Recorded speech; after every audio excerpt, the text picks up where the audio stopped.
ganon. Coming from my own experience naman, I wasn't aware na I'm being abused that time. I know there is something wrong dahil hindi naman siya normal na nangyayari.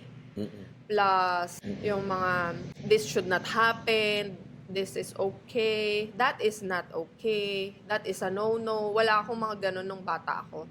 So, nung lumalaki lang ako, doon ko na-realize na, uy, I was an abused kid din pala during my time nung bata pa ako. That was around 8 or 9 years old maybe. So, anyway, tinatanong ko si Jet, bakit tumagal siya ng ganun katagal?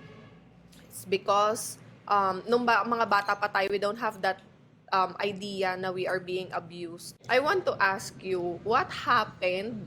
I don't know kung paano mo siya i-describe. What happened during that time? Anong iniisip ng abuser? Paano nangyayari doon?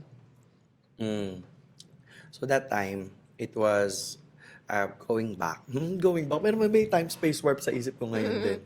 Parang going back. When it happens, my mind goes blank.